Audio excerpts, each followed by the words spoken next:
don't worry about your work, you give it up. What do you want? You want a roof? I'll give you. You want food every day? I'll give you. All you have to do is just sit in one place and be blissful. I will feed you for the rest of your life. Can you do? No, you want to mess up something every day.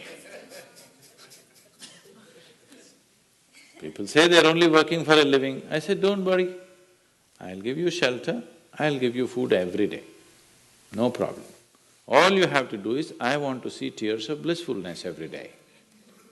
That's all the requirement. You don't have to do any work, you don't have to serve me, you don't have to produce anything, nothing.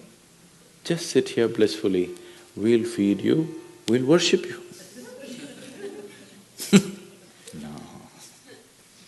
So the problem is not in your work, the problem is not in your life, the problem is not in the world that you live, the problem is just that you have not done the necessary things for this one to flow through this effortlessly, beautifully.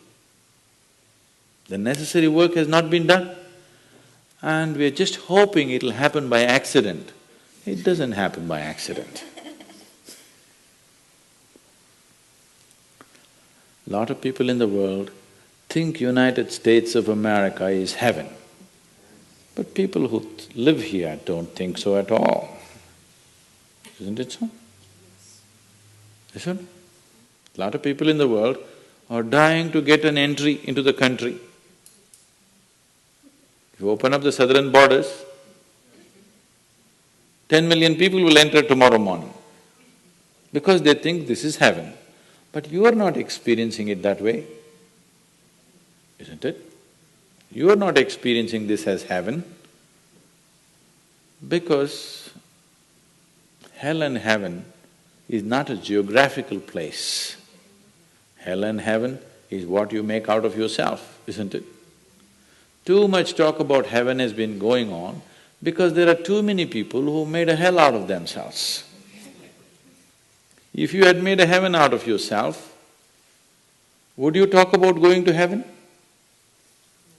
If you sit here and you're feeling ecstatic right now, would you aspire to go to heaven, I'm asking? Once it happened, early 20th century, an Orthodox Greek church, a bishop from that church, Orthodox Greeks have their own separate church, they have their own pope who lives in Turkey, you know this? So a bishop from this order had heard so much about Indian mysticism and he wanted to go to India, but he never got around to make it because he had to serve the cloth that he wore. And after 60 years of age, when he is semi-retired, he got the opportunity and went to India. So he came to South India, near where we are, and he wanted to meet a mystic, a yogi. So somebody said, go up this mountain, near a cave, there is a yogi sitting, you can go. So our man went, plodded up the mountain, halfway up and went. In front of a cave, an old man with a gentle smile upon his face was just sitting with his eyes closed. So the bishop went and prostrated.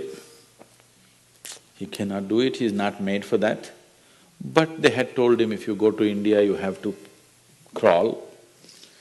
He prostrated like this and with all his four limbs he got up. The yogi looked at him with amusement. Obviously, he has never prostrated anywhere before. And he smiled. Then the bishop said, I am like this, I am a bishop. I have served in the church for so long, but I have a few questions, can you answer? The yogi smiled and said, yes, please, whatever the question. Then the bishop asked, what is life? At the age of 60. What is life?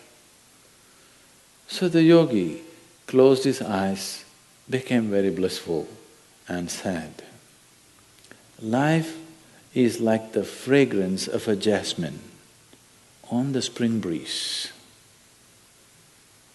And tears of blissfulness flowed out of his eyes as he was saying this.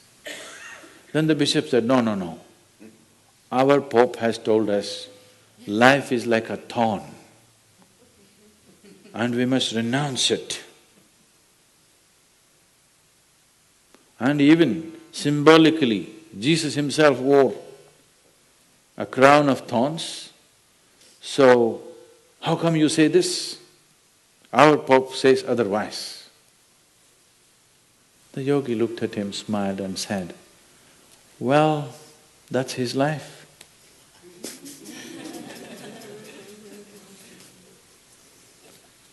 So, what you make out of it is not because of where you are, what you are, it is just what you make out of it, isn't it? Yes. So, have you created the necessary mechanism? Have you created the necessary system? Have you created the necessary ingredients within you to make this like the fragrance of jasmine on a spring breeze and not a thorn? If it's a thorn, we must pluck the damn thing out, isn't it? Isn't it so?